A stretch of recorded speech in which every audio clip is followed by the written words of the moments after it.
Evening, boys. Just an extension into yesterday's training where we're all getting a bit cold. I want to discuss further possession football. At Sunday Standard, possession football is not something that's often discussed about how, why, how do we do it, when to do it, why to do it, and I think it's key. It's a key part of the game, I think we should continue our discussion, and we're certainly training it some more. There were some interesting points raised yesterday at training by a couple of the guys. So I'd like to clarify a few things tonight. I won't go on too much, but the first reason is why. Well, the first question is why. Why possession football? Well, if we spend our whole time defending, it's a crap game of football for us. If we spend our whole time attacking, it's bloody exhausting. You can't have a game of football where you continuously just defend or attack. There has to be a period in between, which allows time for recovery. It allows time for the team progressing up the park. As a team, as a unit, not a couple of individuals. Being able to play a good possession game means that you can sustain your energy levels throughout the 90 minutes. Currently, we're blowing ourselves out. So we get about halfway through the game and our performance just takes a massive dip. So if we put up here why, then the very first and main reason would be to sustain energy levels. Look out for the dodgy handwriting, you might not even be able to read it.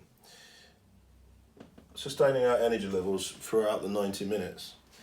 Running up and down, defending or attacking, we know how hard it is. We've been doing it.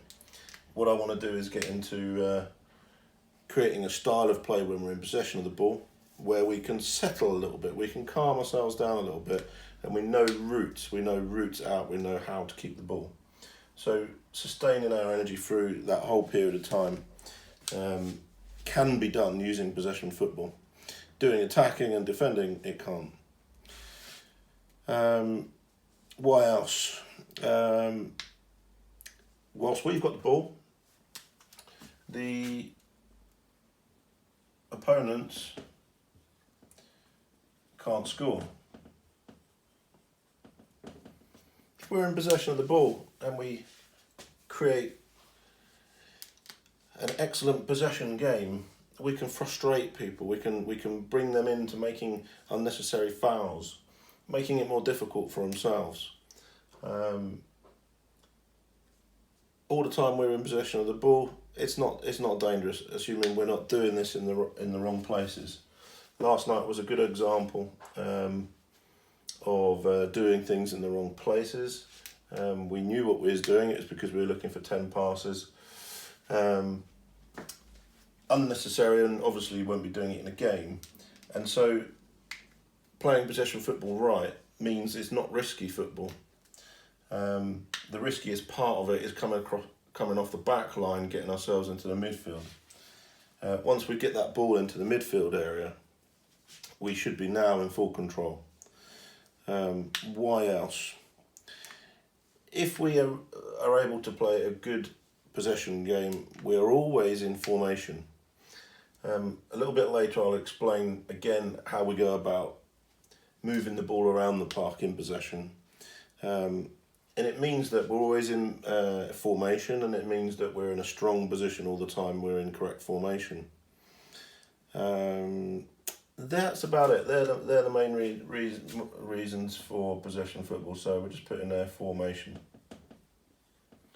We stay longer in formation. When we are screaming up and down the park, backs and forwards, it's very rare that we're actually in the correct formation, making it more difficult when we lose the ball. If we're not in formation, we're obviously vulnerable. So there is the main three reasons why we need to learn how to play this game a lot better. We can discuss what's needed. I think we went through what's needed last night. Let's put that down here. What's needed? Dodgy writing in there today. So, we need good passing.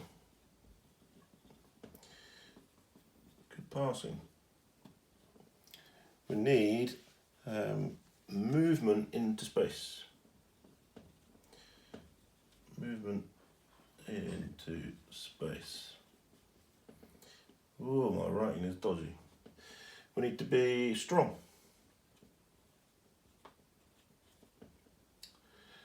And a little one in there is about understanding where the ball needs to be placed exactly. So I think someone said communication.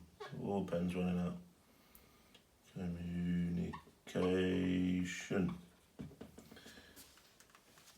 Good passing, movement into space, be strong on the ball, don't get knocked off the ball too easy, and communication. I would say in there that you need space and time, and that can be created if you follow some simple rules. Space and time. So, space and time. If you're constantly got someone right up your arse giving you a hard time, you've got to give them a little bit of punishment and make them think about offering you some space and time. The only way you're going to do that is actually give and go. Quick pass to feet, send it away again, little one touch, and sprint towards his goal. Just punish him. The last thing people want to be doing is running backwards towards their goal. So if you've got someone that's constantly behind you hassling you, not giving you 2 seconds on the ball, you've got to turn him. You've got to give and go. You do that 3-4 times in the first half and he's going to think twice about being so close. And that is the only way, really, you're going to make someone else think that they need to give you some extra space and time. So there we go. We've got the why. We've got what's needed. Let's have a look at how. Let's get rid of all that. We had a look at it last night and there was... I lost track a little bit because there was quite a lot of opinions thrown in, which is quite nice. I'm happy to be questioned on my tactics. I don't have any issues with that at all.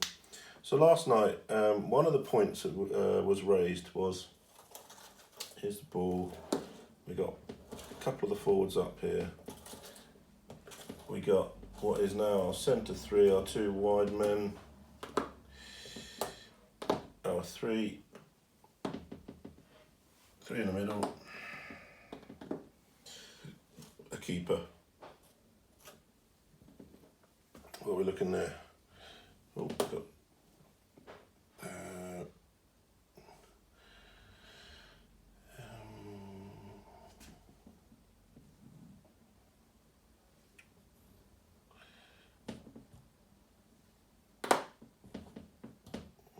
1, 2, 3, 4, 5, 6, 7, 8, 9, 10, 11. Oh, it's 12, that's why.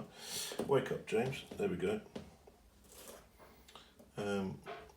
4, 5, 6, 7, 8, 9, 10, 11. There we go. Right.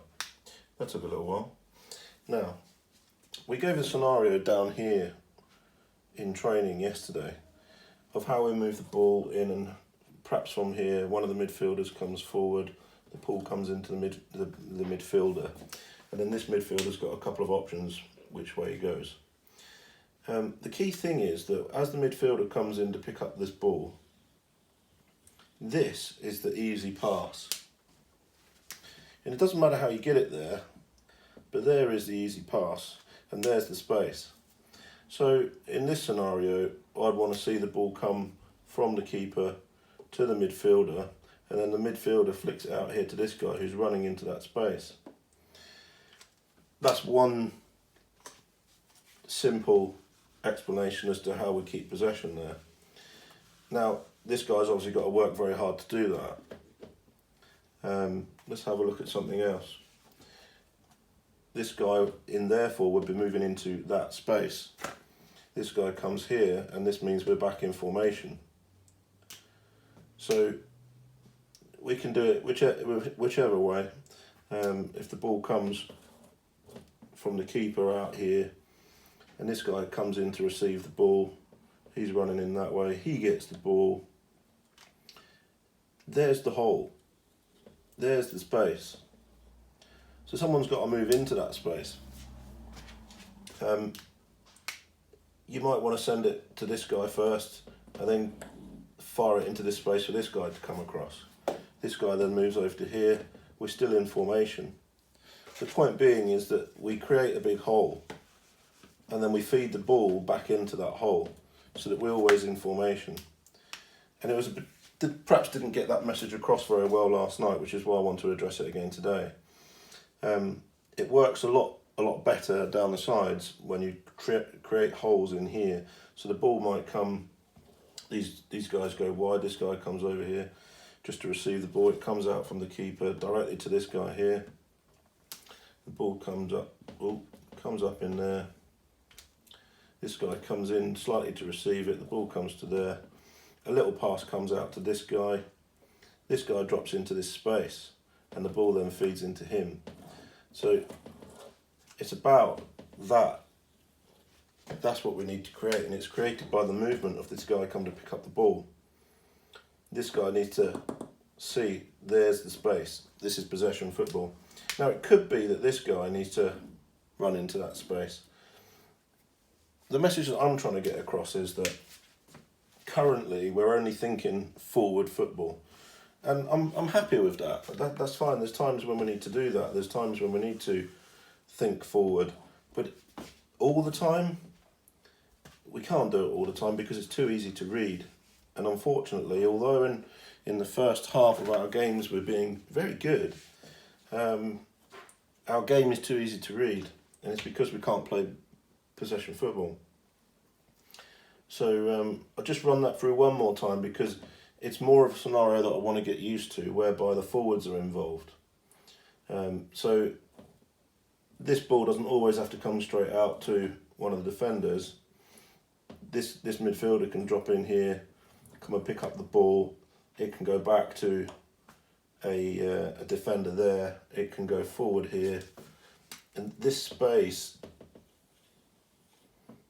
is where we want to ultimately get the ball to for this guy to come and pick it up. And then there's all kinds of crazy forward runs that can come from there. So the forwards being involved in this is really important, and it was nice to hear from Pat last night. Pat was essentially saying that why can we not play possession forward, my mistake, possession football in forward positions. Now I mentioned that we need space in here for possession football. I didn't mean just for possession football. I meant in order to get out of this back line, you've got to have this space. You've got to have space to run into, to come pick up the ball. Now, it's no good if we all come steaming into there. That's not going to work. See, from goal kicks, we've got to have the boys up there and the defence deep. The defence has to be deep. You'll say, oh, perhaps it's slightly vulnerable. You can't play a game where there's no vulnerabilities. You've got to be prepared to be a little bit vulnerable in order to win sometimes. So this space is how we get these exchanged passes, triangular passes working. Now Pat's point was, why can't we play possession football up here? And the reason being is that you've got a wall, a line called offside. And I would like to play possession football between our midfield and our forwards because it's safer. I would much rather play it here. That suits me brilliantly. And Pat's right, if we play it here, should we lose possession of the ball, we don't have a problem whereby we lose possession of the ball as a defender and then someone gets a shot on target. Pat's right, we would like to play possession football up here, but first of all, we've got to learn how to clear our back line properly, and that can only be done by midfielders here or the forwards knowing that dropping into that space and then utilising the space behind them is how we play. So I'm with Pat, I 100% agree. Ultimately where we want to be is up here. We want to be playing our possession football here, right? That's where we want to be. But to get to that stage, we have to learn how to do it back here. And then, yeah, sure, wouldn't it be great in a wonderful position? We're playing all our possession football in this area, where in fact the forwards and the wingers start to drive down in here, and then the defence gets involved. Yeah, I mean, I want to play possession football up there, definitely. But if we can't do it from our goal kicks, we'll never get ourselves in forward positions playing possession football, because it's about understanding. Where are we? There we go. It's about understanding. It's about understanding where the space and gaps are. Now, after a discussion yesterday, we played a little bit of football, and it was a bit disappointing to see that again, when we were getting into trouble at the back here, we just kept dropping deeper and deeper and deeper, dropping in. My point was yesterday is that you've got to get the ball away from the defender, and you've got to feed it into the midfield. That's where it's got to go. The runs came forward from midfield yesterday, but then it's about these back three defenders recognising that there's the space, and the pass goes into the space, and this guy comes across to pick it up. So we still have to work on it.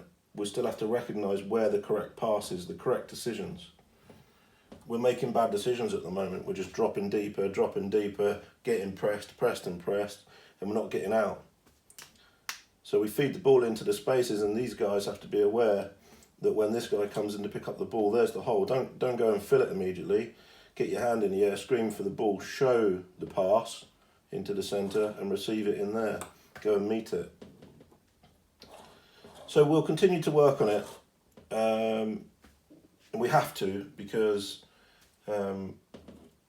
we need the ability to move up the park into their half of the field in control of the ball. Hopefully that hasn't been too much shifting around, and you've all kind of understood it. A little more difficult last night to make it crystal clear. So that's why I've done this exercise for you tonight. I hope it's been helpful in some way. And I'll see you all on Sunday when we might be able to do a bit. Cheers, guys. Thank you.